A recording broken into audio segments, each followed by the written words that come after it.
اعوذ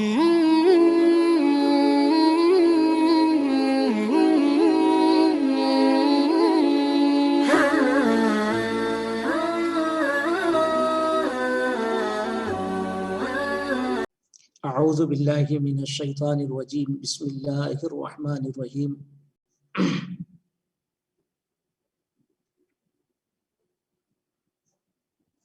ولا جناح علیکم فیما عرضتم به من خطبۃ النساء او اکننتم فی انفسکم علم اللہ انکم ستذکرونہن ولکن لا تواعدوہن سرا الا ان تقولوا قولا معروفا ولا تعزموا عقدۃ النکاح حتى يبلغ الكتاب أجله واعلموا أن الله يعلم ما في أنفسكم فاحذروه واعلموا أن الله غفور حليم۔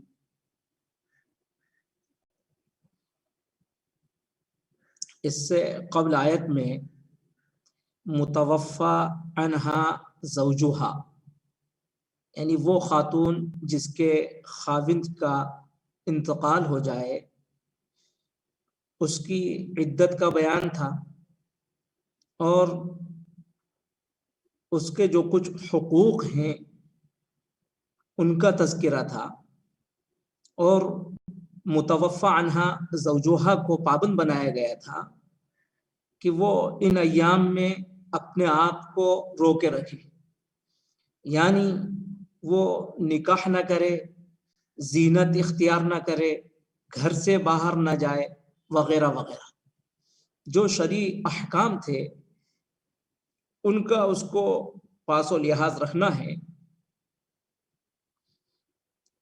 اب اس آیت کریمہ میں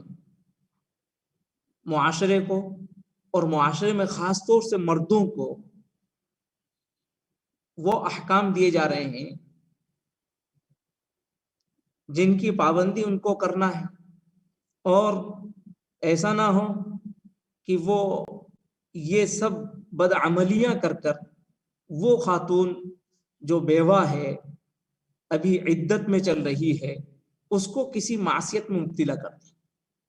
تو یہ تو اسلامی قانون کا، اسلامی شریعت کا امتیاز ہے کہ وہ دونوں پہلوؤں کو ملحوظ رکھتی ہے۔ اگر ایک طرف خواتین کو پابند بنایا جا رہا ہے تو دوسری طرف مردوں کو بھی پابند بنایا جاتا ہے۔ ایسا نہیں ہے کہ ایک کو پابند بنایا جائے اور دوسرے کو بے لگام چھوڑ دیا جائے۔ لہٰذا مردوں کو بھی پابند بنایا جا رہا ہے کہ وہ ان ایام میں جبکہ ایک خاتون عدت کے دن گزار رہی ہو، وہ اس سے نکاح کا تذکرہ نہ کرے، وہ نکاح کا پیغام اس کو نہ دے، اور اس سے نکاح کا پختہ ارادہ ابھی نہ کریں۔ مردوں کو یہ تلقین کی گئی، اور اس میں اس طور پر 4 بنیادی اور اہم مسائل بیان کیے گئے ہیں، جن میں 2 مسئلوں کا تعلق زبان سے ہے اور 2 کا تعلق دل سے ہے۔ اور شریعت نے اس میں بھی جو انسانی فطرت ہے، انسانی مزاج ہے، اس کی بھرپور رعایت رکھی ہے۔ جو گنجائش ہو سکتی ہے اس کی اجازت دی گئی، اور جہاں سے فساد اور فتنے کا دروازہ کھل سکتا ہے شریعت نے وہاں سے اس کو ممنوع قرار دیا، بلکہ اس کو حرام قرار دیا۔ اب اس سلسلے میں مردوں کو پابند بناتے ہوئے قرآن یوں کہتا ہے، وَلَا جُنَاحَ عَلَيْكُمْ فِيمَا عَرَّضْتُمْ بِهِ مِنْ خِطْبَةِ النِّسَاءِ أَوْ أَكْنَنْتُمْ فِي أَنفُسِكُمْ وَلَا جُنَاحَ عَلَيْكُمْ، تم پر اس میں کوئی گناہ نہیں ہے، فِيمَا عَرَّضْتُمْ بِهِ، جو کچھ تم اشارتاً کہو، جو تم تعریضاً کہو، اس میں کوئی حرج نہیں ہے۔ فِيمَا عَرَّضْتُمْ بِهِ من بیانیہ ہے، من خطبۃ النساء، عورتوں کو پیغام دینے کی قبیل سے،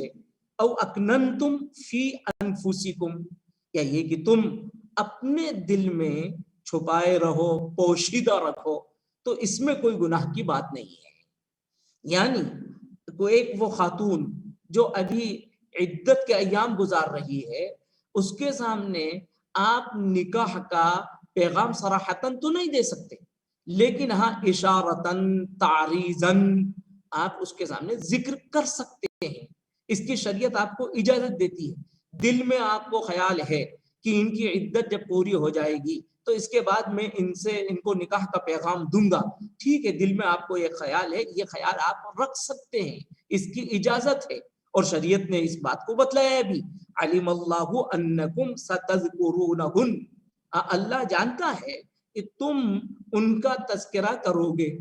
انکم ستذکرونہن، یا یہ کہ اللہ جانتا ہے کہ تم ان سے یہ ذکر مذکور کرو گے، یعنی اشارے میں بات کہہ سکتے ہو، تعریضاً تم بات کہہ سکتے ہو، اور اللہ کیونکہ جس بات کو جانتا ہے، یہ انسان کا مزاج ہے، انسان کی فطرت ہے، اگر وہ کسی چیز کو چاہتا ہے تو کسی نہ کسی طرح سے وہ اس کو اظہار کر دیتا ہے، اور ایک شریف انسان کم سے کم وہ اظہار کرتا ہے تو تعریضاً اور اشارے میں اظہار کر دیتا ہے، تو اس کی یہ انسان کی ایک فطرت ہے، اللہ نے انسان کی اس فطرت کا خیال رکھا اور انسان کو اس بات کی اجازت دی گئی ہے کہ ٹھیک ہے وہ اشارے میں تعریض میں کوئی بات کہہ سکتا ہے۔ تعریض کا مطلب ہی یہ ہوتا ہے کہ جس کو ہم اپنے عام محاورے میں جو بات کہہ سکتے ہیں، یعنی گھما پھرا کر تم ان کے سامنے نکاح کا تذکرہ کر سکتے ہو۔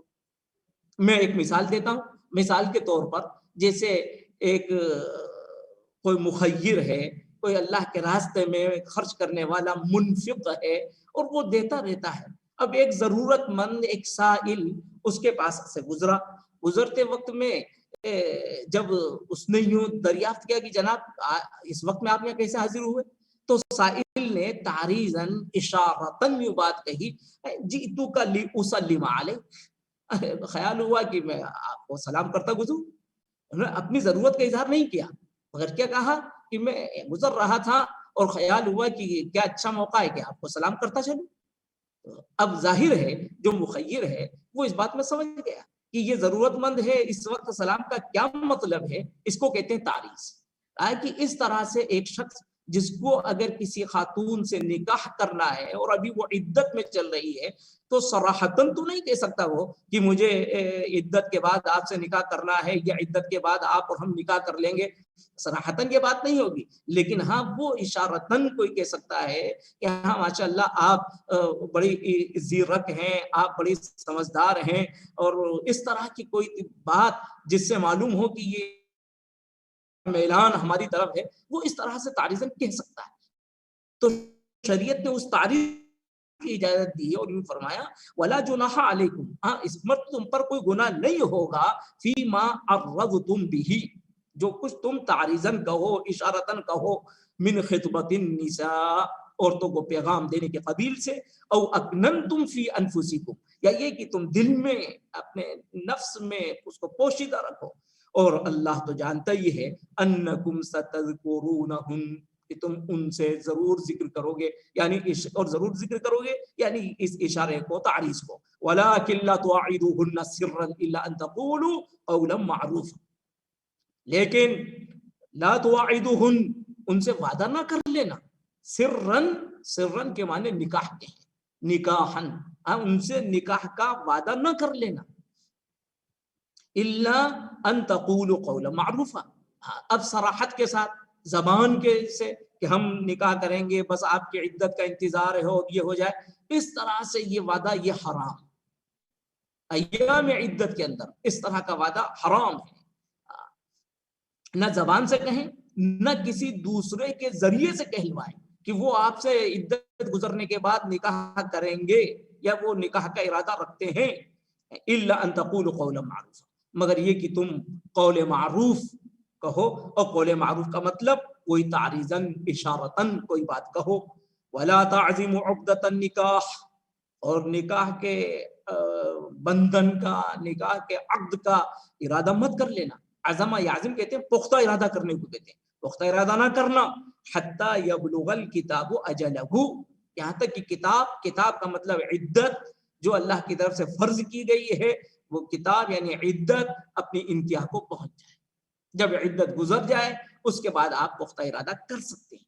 تو گویا کہ یہاں 4 مسائل بیان کر دیے گئے، 2 کا تعلق دل سے ہے، 2 کا تعلق زبان سے ہے، زبان سے اشارتاً تو کہہ سکتے ہیں لیکن صراحت سے کہنا یہ حرام ہے، ممنوع ہے، دل میں آپ خیال تو لا سکتے ہیں لیکن دل سے پختہ ارادہ کر لینا یہ حرام، اور ظاہر ہے کہ جب ایک انسان کسی عمل کا پختہ ارادہ کر لیتا ہے تو پھر اس کے پختہ ارادے کا اظہار اس کی حرکات و سکنات سے بھی ہوتا ہے. اور ظاہر ہے کہ جب پختہ ارادہ کر لو گے تو پھر اگرچہ تم زبان سے تو نہیں کہو گے لیکن تم اپنے عمل سے اس کا اظہار کرو گے, تمہارا عمل کہے گا. تو یہاں اس موقع سے تمہیں زبان سے بھی نہیں کہنا ہے اور تمہیں اپنے عمل سے بھی نکاح کا اظہار نہیں کرنا ہے. وَلَا تَعْزِمُوا عُقْدَةَ النِّكَاحِ حَتَّى يَبْلُغَ الْكِتَابُ أَجَلَهُ. اور یاد رکھو وَاعْلَمُوا کا مطلب یاد رکھو, اس بات کو مستحضر رکھو, ان اللہ یعلم ما فی انفسکم فاحذروا. ان باتوں کو معمولی اور سرسری نہ سمجھا جائے, ان سب کا محاسبہ اللہ کی ہونا ہے. اس بات کو یاد رکھو, بے شک اللہ جانتا ہے جو کچھ تمہارے دل میں, تمہارے دل میں خیال ہے, تمہارے دل میں پختہ ارادہ ہے. یہ تو کوئی جانے نہ جانے, دنیا کے سامنے تم کچھ بھی کہہ سکتے ہو لیکن وہ جاننے والی ذات اس بات کو جانتی ہے. ان اللہ یعلم ما فی انفسکم فاحذروا, تو اس سے ڈرو اور اس طرح کی معصیت سے بچو. اور یاد رکھو وَاعْلَمُوا أَنَّ اللَّهَ غَفُورٌ حَلِيمٌ, بے شک اللہ بخشنے والا ہے اور وہ حلیم بھی ہے, بردبار ہے. اگر اتفاق سے کسی سے ایسی غلطی ہو گئی ہو تو اس کو خوب دل سے اللہ کے حضور توبہ کرنا چاہیے, اللہ اس کو معاف کر دے. اور اگر غلطی کے بعد وہ توبہ نہیں کرتا ہے اور بلکہ یہ خیال کرتا ہے کہ میرے کوئی غلطی نہیں ہوئی, اللہ کی طرف سے کوئی غلطی ہوتی تو کوئی گرفت ہوتی, تو یہ نہ سمجھیے اللہ کی طرف سے بھی گرفت نہیں ہوئی ہے. اس کی وجہ یہ ہے کہ اللہ حلیم ہے, اللہ کا حلم وہ ابھی تمہیں سزا نہیں دے رہا ہے. اس لیے انسان کو اگر کبھی اتفاق سے غلطی ہو جائے تو اس کو خوب توبہ کرنا چاہیے اور اس میں نہیں رہنا چاہیے کہ اللہ کی طرف سے گرفت نہیں آ رہی ہے اس لیے میری کوئی معصیت اور گناہ کی بات نہیں میں نے کی ہے. لا جناح علیکم ان طلقتم النساء ما لم تمسوهن او تفرضوا لهن فریضہ. اب ان آیات میں دو مسائل بیان کیے گئے ہیں اور وہ ان مسئلوں کا تعلق طلاق سے ہے. طلاق جیسے کہ اس سے قبل آپ کو بتلایا گیا ہے کہ انسانی زندگی میں, ازدواجی زندگی میں جو کچھ دشواریاں پیچیدگیاں آتی ہیں ان کا شریفانہ حل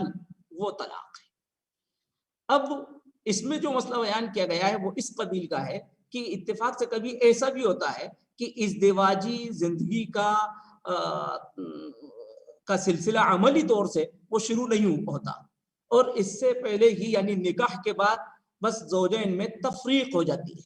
ان کی اپنی کچھ ذاتی مصالح کی بنیاد پر. تو شریعت اس میں بھی رہنمائی کر رہی ہے کہ اگر کبھی ایسے حالات پیش آ جائیں اور خاص طور سے اس زمانے میں, موبائل کے زمانے میں, واٹس ایپ کے زمانے میں, انٹرنیٹ کے زمانے میں ایسے مسائل اور ایسے واقعات کے بہت امکانات, بلکہ ایسے واقعات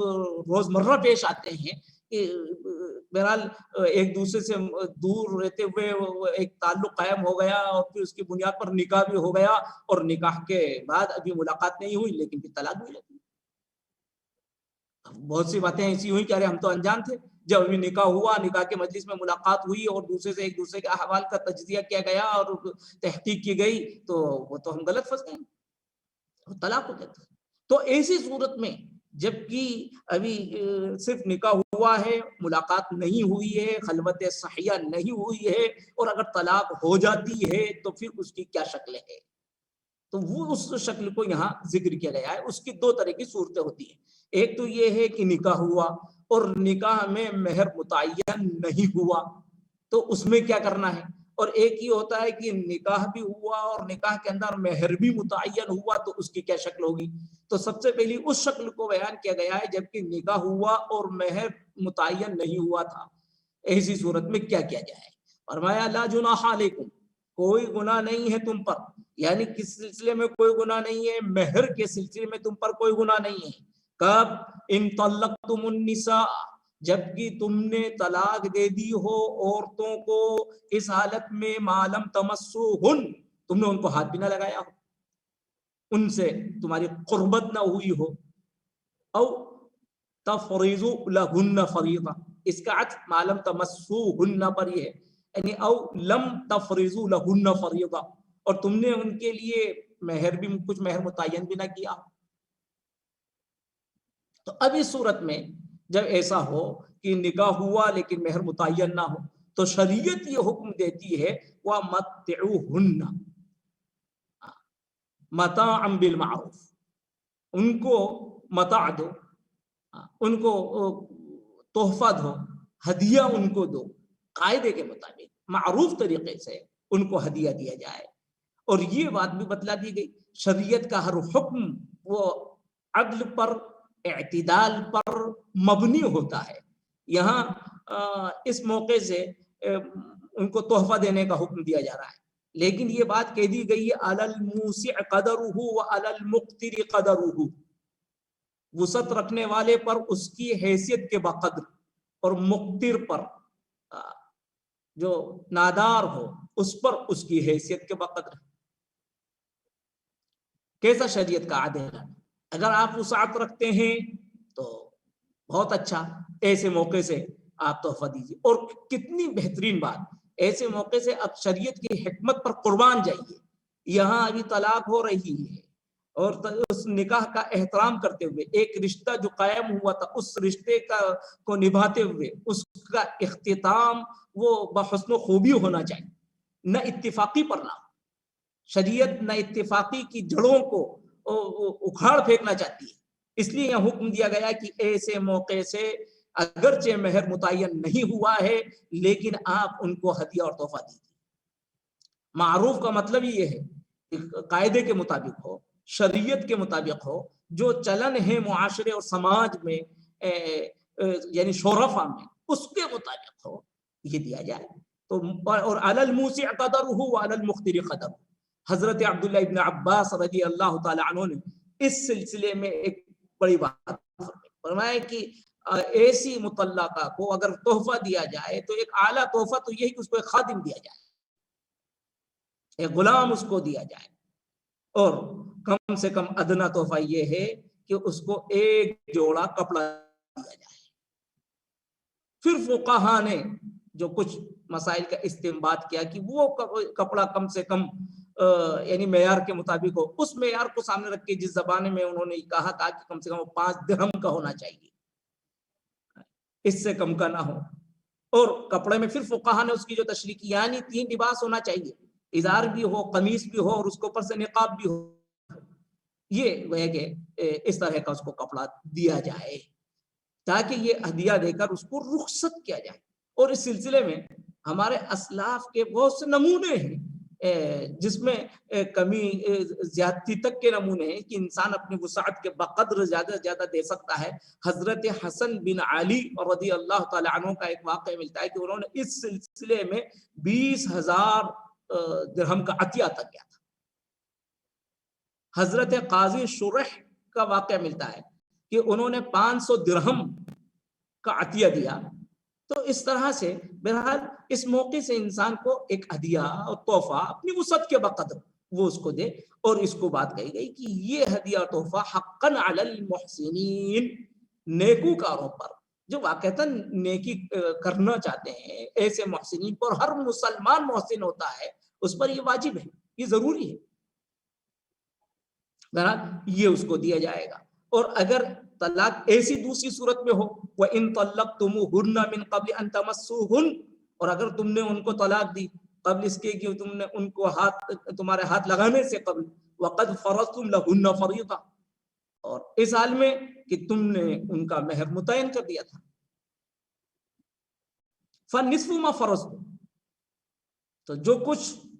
فرض کیا گیا، مقرر کیا گیا ہے، اس کا نصف تم پر واجب ہے۔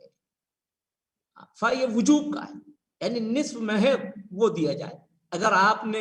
20,000 مہر مقرر کیا ہے تو اب آپ کو ایسے موقع سے 10,000 روپے دینا وہ واجب ہے، آپ 10,000 روپے دیجیے، پورا مہر نہیں، نصف مہر دیجیے۔ حقیقتاً شریعت کا ہر حکم کتنے عدل پر مبنی ہے، یہاں اس کو پورا مہر کا پابند نہیں بنایا گیا، لیکن ہاں کیونکہ مہر کی ادائیگی اللہ کا حکم ہے، تم نے ایک نکاح کیا، اللہ کے حکم کو تم نے طے کیا، لہذا اس کا بھی پاس و لحاظ رہے، اللہ کے حکم کا اور شریعت کا احترام باقی رہے، اس لیے بھی، اور یہ حقوق العباد کے قبیل سے بھی مہر ہے، اس لیے تم آدھا مہر اس کو دو۔ آدھا مہر دینا یہ ضروری قرار دیا گیا، لیکن قربان جائیے شریعت کے اعتدال پر، یہاں بھی شریعت نے گنجائش رکھ دی، الا ان یعفون، یہ آدھا نصف مہر واجب قرار دیا گیا، لیکن اس میں یہ لچک رکھ دی گئی ہے کہ مگر وہ چاہیں تو وہ رعایت کر دیں، یعنی اگر بیوی نصف مہر کو معاف کرنا چاہے کہ جب ہماری ملاقات ہی نہیں ہوئی تو میں آپ کے نصف مہر کا کیا کروں گی، مجھ کی اس کی ضرورت نہیں ہے، وہ معاف کرنا چاہے تو اس کو اس کا اختیار ہے، وہ معاف کر سکتی ہے۔ اور ایسے موقع سے شریعت نے شوہر کو بھی پابند بنایا، او یعفو الذی بیدہ عقدۃ النکاح، یا وہ رعایت کر دے جس کے ہاتھ میں نکاح کا بندھن ہے، یعنی شوہر اس کو نصف مہر دینا ہے، مہر مقرر ہوا تھا پورا 20,000 مثال کے طور پر مقرر ہوا، تو وہ چاہے تو 20,000 بھی دے سکتا ہے، یہ نہیں ہے بس اب تو میں آدھا ہی مہر دوں گا۔ اگر وہ اپنی مردانگی کا، فتوت کا، اپنی بلند ہوئی کا چاہتا ہے اور ایک خاتون کو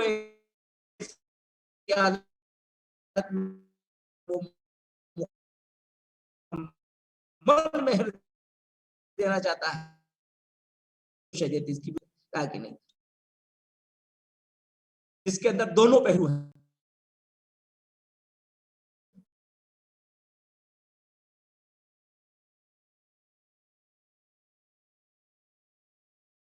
کا علم بردار ہے۔ وہ اس موقع سے یوں فرماتا ہے وَأَن تَعْفُوا أَقْرَبُ لِلتَّقْوَىٰ، مردوں کو حوصلہ دیا گیا کہ اگر تم رعایت کرو تو تقوی سے زیادہ قریب کی بات ہے، یعنی مرد بڑھ کر پورا مہر دے دیں تو یہ تو ان کو اللہ سے قریب کرنے والی بات ہے، کوئی معمولی بات نہیں ہے، یہ تقوی کے حصول کا ذریعہ ہے، یہ خوف خدا کی علامت ہے کہ آپ ایک خاتون کے ساتھ، ایک صنف نازک کے ساتھ اتنا بہترین سلوک کر رہے ہیں کہ ملاقات کے بغیر بھی آپ اس کو پورا مہر دے رہے ہیں، اس لیے کہ آپ نے اللہ کے نام لے کر اس کو مقرر کیا تھا۔ تو اس عمل سے تمہیں اللہ کا تقوی اور اس کا قرب ملے گا۔ قرآن مجید ایسے موقع سے بلند حوصلگی پر ابھارتا ہے وَلَا تَنْسَوُا الْفَضْلَ بَيْنَكُمْ۔ عام طور سے جب طلاق ہوتی ہے تو طلاق کے موقع سے رسہ کشی ہوتی ہے، ایک دوسرے کو نقصان پہنچانے کا شیطانی جذبہ ابھر آتا ہے، لیکن قرآن مجید اس موقع سے کہتا ہے یہ نہیں ہونا چاہیے۔ اس موقع سے تم فضل کا مطلب یہ ہے ایک دوسرے کے ساتھ احسان کو، فراخ دلی کو فراموش نہ کرو۔ اس سے خطاب خواتین کو بھی ہے، ایسی خواتین کو چاہیے کہ وہ مرد کے پر جو بار آتا ہے اس کو وہ معاف کر دیں، وہ کہیں کہ ہمیں آدھا مہر بھی نہیں چاہیے، اور مرد کی بلندی کی بات یہ ہے کہ وہ کہے کہ پورا مہر میں دینے کو تیار ہوں۔ دونوں طرف سے اے فضل کی تلقین ولا تنسبوا الفضل بینکم ان اللہ بما تعملون بصیر، اور اس موقع سے قرآن نے کہا بے شک جو کچھ تم کرتے ہو اللہ اس کو گہری نگاہ سے دیکھ رہا ہے۔ اور واقعتاً یہی خیال، یہی ایمان، یہی عقیدہ وہ بنیادی چیز ہے جو انسان کو عمل کے اوپر ابھارتا ہے، ورنہ عام طور سے جب ایسا ہوتا ہے تو انسان کو یہی خیال ہوتا ہے کہ اب مجھے نیکی کرنے سے کیا فائدہ، اگر میں ان کے ساتھ یہ حسن سلوک کروں گا تو اس حسن سلوک کو کون مانے گا؟ اب تو طلاق ہو رہی ہے، اب تو ہم دونوں ایک دوسرے سے جدا ہو رہے ہیں، تو اس دنیا میں کون کس کی بات کو دیکھتا ہے، کون کس کی بات کو تسلیم کرتا ہے؟ لیکن احکم الحاکمین اس موقع سے فرما رہا ہے ان اللہ بما تعملون بصیر، تمہاری اس نیکی کا، تمہارے اس حسن سلوک کا اعتراف کوئی کرے یا نہ کرے، اس کا صلہ تمہیں کوئی دے یا نہ دے، اس کو کوئی دیکھے یا نہ دیکھے، لیکن اللہ اس کو دیکھ رہا ہے، یعنی اللہ اس کا صلہ تمہیں عطا فرمائے گا، اور یہ تمہاری نیکی ضائع ہونے والی نہیں ہے۔ کتنی بڑی بات اللہ کی طرف سے اس میں بشارت ہے، اور اگر اس میں کوئی کوتاہی کرتا ہے اور اس میں اپنی ہوشیاری اور زیرکی سے ایک دوسرے کے حق کی پامالی کرتا ہے تو اس میں تحدید بھی ہے کہ یاد رکھو کوئی دیکھے یا نہ دیکھے لیکن اللہ رب العزت دیکھ رہا ہے، ان اللہ بما تعملون بصیر۔ یہاں سے جو آیات ہیں وہ انشاءاللہ اگلی نشست میں ہوں گی۔